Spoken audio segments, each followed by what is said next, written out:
Hello students, good morning. How are you all? We have seen the chapter number 6 market, and then we have seen perfect competition and imperfect competition. Perfect competition की characteristics देखे हमने. Imperfect में 3 types है. हमारे पास था monopoly, monopolistic and oligopoly. हमने monopoly and monopolistic देख लिया. आज हमारा topic है oligopoly, जो हमारा chapter का last topic है. चलो देखते हैं definition. Oligopoly has originated from the Greek word. ये कौन सी लैंग्वेज से आया है? This word has come from Greek language. उसमें देखते हैं oligo which means few. Oligo which means very few. Few यानी बहुत कम. And polein which means seven. Polein which means seven. तो हम क्या कहेंगे स्टूडेंट्स? ओलिगोपोली यानी ऐसा मार्केट जहाँ पे बहुत फ्यू सेलर है. यहाँ पे कोई एक सिंगल सेलर नहीं है मोनोपोली की तरह, या मैनी सेलर्स नहीं है मोनोपोलिस्टिक की तरह. यहाँ पे बहुत सिलेक्टेड या कम सेलर है, फ्यू है लेकिन बहुत फ्यू सेलर है. उसको वो मार्केट को कहेंगे oligopoly. It includes a market having few producers which sell identical और सब्स्टिट्यूट प्रोडक्ट. यहाँ पे प्रोडक्ट कैसे सेल हो रहे हैं? आइडेंटिकल और as substitute product. Right. Homogeneous कहेंगे, या जो प्रोडक्ट कैसे है सिमिलर काइंड ऑफ है, उसको हम कहेंगे identical product. There is extreme competition in this market. Extreme यानी उसको कहेंगे सबसे ज्यादा कंपटीशन, हाई लेवल की कंपटीशन ये मार्केट में आपको दिखेगी. राइट. उसके कैरेक्टरिस्टिक्स देखते हैं.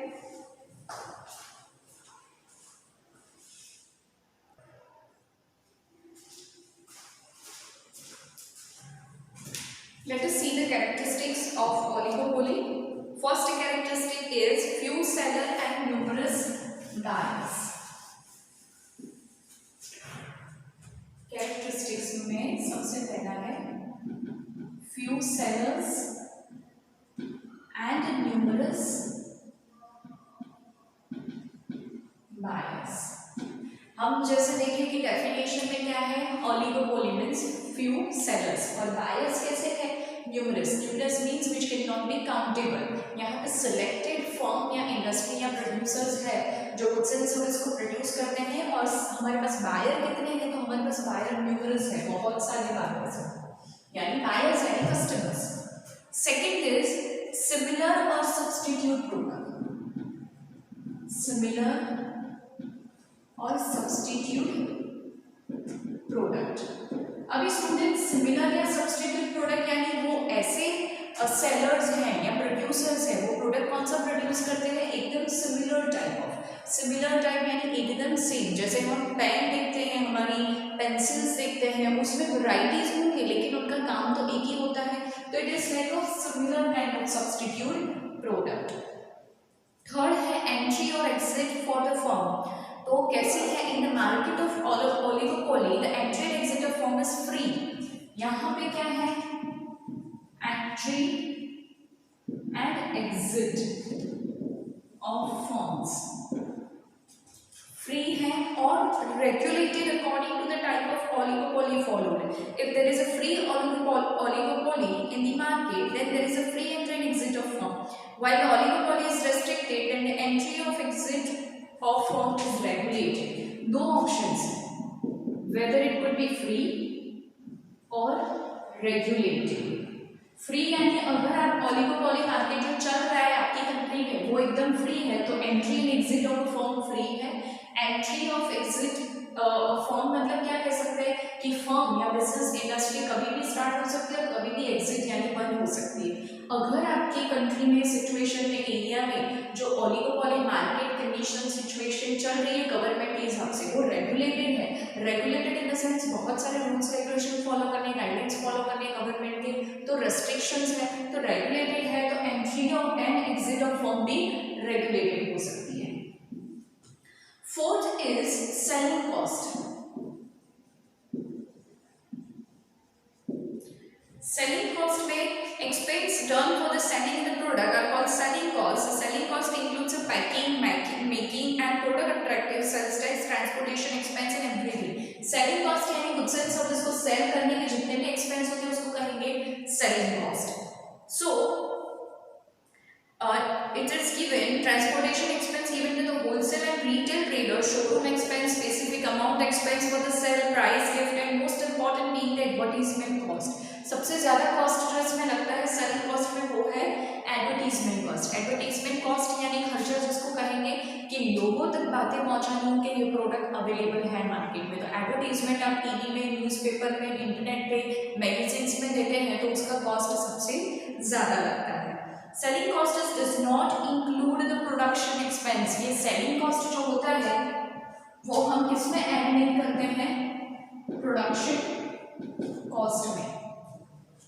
There is extreme competition in oligopoly, so the selling cost become an important factor of the market. यहाँ पे आपकी competition मैंने बताया मीनिंग में एक्सट्रीम लेवल है। एक्सट्रीम यानी सबसे ज़्यादा है क्योंकि बहुत लिमिटेड सेलर है तो सब क्या चाहेंगे कि मेरी कंपनी का प्रोडक्ट सबसे ज़्यादा सेल हो। तो यहाँ पे सेलिंग कॉस्ट या एडवर्टीजमेंट कॉस्ट सबसे ज़्यादा होगी क्योंकि लोगों को, बायर्स को, कस्टमर्स को हमारा प्रोडक्ट परचेस करने के लिए उसे क्या करना है, अट्रैक्ट करना है। तो उसको डिस्काउंट देंगे, स्कीम देंगे, उसको ऑफर्स देंगे। तो हम कैसे बता सकते हैं, ये सब एडवर्टीजमेंट से बता सकते हैं, राइट। उसके बाद है interdependence. Fifth is interdependence. Interdependence के मतलब एक दूसरे के ऊपर डिपेंडेंट रहना, उसको ये उसका मतलब होता है इंटरडिपेंडेंस। मैं फिर रिपीट कर रही हूँ, इंटरडिपेंडेंस का मतलब होता है एक दूसरे के ऊपर डिपेंडेंट रहना। The sellers and the producers are very few in the number in this market, and the sellers or producers can thus easily gain the important information about other sellers or producers. यहाँ पे क्या है, few है, sellers कहते हैं, बहुत limited कह सकते हैं, और else बहुत few sellers कह सकते हैं। तो उन लोगों के बीच कंपटीशन रहेगी। क्यों कंपटीशन रहेगी?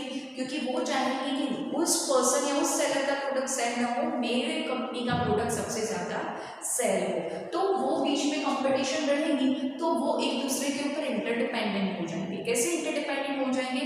अगर एग्जाम्पल लेते हैं, कोई भी फर्म है या कंपनी है, company A, B, C and D, इन्होंने अगर प्राइस कम की है, प्राइस ऑफ प्रोडक्ट अगर उन्होंने 20 रुपीज़ में से 15 रुपीज़ कर दिए, तो ये तीनों फर्म पे क्या हो जाएंगे, टेंशन में आ जाएंगे कि अगर उसकी कंपनी का प्रोडक्ट 15 रुपीज़ हो गया तो सारे बायर्स किसके कंपनी के प्रोडक्ट खरीदेंगे, तो कंपनी ए के।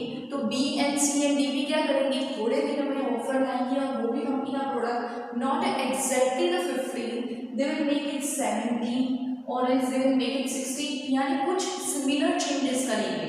या तो फिर वो ऑफर्स देंगे, या तो फिर वो कोई डिस्काउंट ऑफर देंगे आपको, या कोई स्कीम्स देंगे। वो क्यों ऐसा करेंगे? क्योंकि वो चाहते हैं कि मार्केट में सभी का प्रोडक्ट सेल हो और बायर्स हमारे भी पास आए, कस्टमर्स हमारे पास भी आए। ठीक है, उसमें भी स्टूडेंट जो लास्ट वाला कैरेक्टरिस्टिक है उसमें एक डायग्राम भी है, और ये प्राइस स्टिकीनेस वाला या किंग डिमांड कर्व वाला जो टॉपिक है वो सेपरेटली 2 मार्क्स में भी पूछा गया है, वैसा क्वेश्चन है एग्जाम का। तो लास्ट कैरेक्टरिस्टिक देखते हैं, किंग डिमांड कर्व और प्राइस स्टिकीनेस।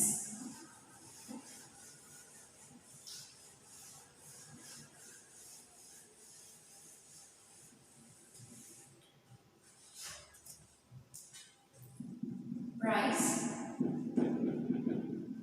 स्टिकीनेस जिसका मतलब होता है किंग डिमांड कर्व, इसका मीनिंग है number of firm is less and they are interdependent on each other. सारी फर्म्स या बिजनेस क्या है, एक दूसरे पे इंटरडिपेंडेंट है। ऑलरेडी नंबर ऑफ फर्म्स भी कैसे हैं, फ्यू है या लिमिटेड है। If any one firm decreases the price of product, then according to the law of demand, due to the comparatively cheaper price of the product, there is a more demand of product in the market of that particular firm as compared to the other firm. जो statement दिया है उसने बताया कि कोई अगर firm A B example ले लें, कोई फर्म ने अपनी प्राइसेस क्या कम कर दी, 20 में से रुपीज 15 कर दी। एग्जाम्पल कि कोई एक फर्म कंपनी है जो प्रोडक्ट बना दिया है पेंसिल का, उन्होंने वो पेंसिल या पेन का प्राइस 30 में से 15 रुपए कर लिया, तो सबसे ज़्यादा डिमांड किसकी होगी? इनकी ऑलरेडी 25 रुपीज़ की है पेंसिल या पेन, तो सबसे ज़्यादा डिमांड किस प्रोडक्ट की होगी? कंपनी ए, क्योंकि उन्होंने प्राइस क्या किया, कम किया। अभी वो इफेक्ट किसके डिमांड पे हो जाएगी? कंपनी बी, क्योंकि उसकी प्राइस अभी क्या लगने लगी लोगों को, बहुत महंगी लगने लगी। There is a decrease in demand of the product is sold by the other firm. If the competitive firms do not wish this situation, then they also should decrease. अगर वो नहीं चाहता कंपनी वाला कि मैं प्राइस कम करूँ, फिर भी उसे वो काम करना पड़ेगा। क्यों करना पड़ेगा? क्योंकि मार्केट में फिर सबसे ज़्यादा इसी का प्रोडक्ट सेल होगा और ये कंपनी लॉस में जाएगी। फिर क्या लिखा है? उनको सिचुएशन में स्टे करने के लिए ये काम करना पड़ेगा, क्योंकि कौन सी सिचुएशन, अगर वो कंपटीशन में स्टे करना चाहते हैं तो वो काम करना पड़ेगा। फिर ऐसा नहीं हो सकता कि हम प्राइस कम नहीं करेंगे, अगर वो प्राइस नहीं कम करेंगे तो इनका प्रॉफिट भी नहीं होगा। At the end, the price of the product reaches at the nominal level and it becomes impossible to reduce the price. अभी क्या होगा, सारे कंपनी या फर्म वाले डिसाइड करेंगे कि हम भी हमारे प्रोडक्ट की प्राइसेस क्या कर दे, कम कर दे। कोई एक फर्म ने डिसाइड किया, वो सारे इफेक्ट किन पे पड़ा, दूसरी फर्म्स या दूसरी कंपनीज पे पड़ने लगा। तो अभी कंपटीशन में हमें स्टे करना है, हमें प्रॉफिट अर्न करना है, तो हमें भी प्रोडक्ट की प्राइसेस कम करनी पड़ेगी। फिर एक ऐसा टाइम आता है जब प्रोडक्ट की प्राइस इतनी नॉमिनल हो जाती है, नॉमिनल यानी बहुत ही कम, सिमिलर टू द जीरो, इतनी हो जाती है, उसके बाद इम्पॉसिबल है कि हम प्रोडक्ट की प्राइस कम करें, क्योंकि ऑलरेडी हमने दूसरों को देख के प्रोडक्ट की प्राइसेस कम कर दी है। On the other hand, if the firm increases the price of product, then the demand of that product decreases and the competitive firms are profiting. Thus, as nominal price is resistant to change, the demand का become king. अभी ये हम price कम करने वाला देखें। इससे opposite situation कौन सा होगा, प्राइस इंक्रीज करने का, इंक्रीज यानी बढ़ाने का। तो उसमें क्या आ सकता है स्टूडेंट, अगर एक फर्म ने प्राइस, एग्जाम्पल ले लेते हैं, कोई एक फर्म ने प्राइसेस जो 15 रुपीज में से 20 कर ली, उससे प्राइस बढ़ा। इन लोगों की जो नॉमिनल प्राइस चल रही थी 12, 14, 15 व्हाटएवर जो प्राइस चल रही है वो, तो इन लोगों की प्राइस बढ़ा दी। तो अभी ये सिचुएशन कैसे, प्राइस इंक्रीज की, तो यहाँ पे सबसे ज्यादा डिमांड कौन से प्रोडक्ट की हो जाएगी, इन तीन फर्म्स की। फर्म यानी बिजनेस यूनिट, तो क्या होगा, किनको प्रॉफिट होगा, इन तीन फर्म को, और इसको मेजरली लॉस होने का पॉसिबिलिटी है। उसका जो स्टूडेंट्स आपके पास डायग्राम है, we will see that XMY demand of the commodity and price. Here is included price and here is a demand of product or quantity or commodity, right? तो situation students क्या बता रहे हैं कि price हम कम तो कर रहे हैं, लेकिन फिर ऐसा पॉइंट आ जाएगा कि इतना नॉमिनल प्राइस हो जाएगा तो फिर कुछ नहीं हो सकता।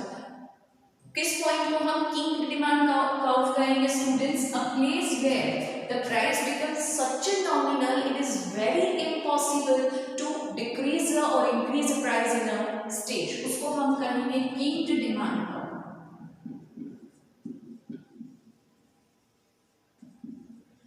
यानी ये अगर स्टूडेंट्स ये कैरेक्टरिस्टिक तो है ओलिगोपोली का, लेकिन ये उसके अलावा एक सेपरेट टॉपिक के हिसाब से अगर आपसे पूछा जाए एग्जाम में तो 2 या 3 मार्क्स में पूछा जाए तो उसमें आप ये डायग्राम ड्रॉ करेंगे, एग्जाम्पल दे सकते हैं और एक्सप्लेनेशन दे सकते हैं कि ये सिचुएशन क्या है। सिचुएशन क्या है कि सारे फर्म्स एक दूसरे के ऊपर इंटरडिपेंडेंस है, एक ने प्राइस कम किया, इतना कम कर लिया कि अभी इम्पॉसिबल पॉइंट आ गया। इम्पॉसिबल पॉइंट यानी किंग डिमांड का, कि वहां से अभी प्राइस डिक्रीज करना इम्पॉसिबल है, प्राइस एकदम नॉमिनल है ऑलरेडी, लेकिन एक दूसरे को फॉर्म में देख के क्या करते हैं, प्राइस इंक्रीज और डिक्रीज कर रहे हैं। क्यों कर रहे हैं, क्योंकि ओलिगोपोली कंपटीशन में स्टे करने के लिए वो काम कर रहे हैं।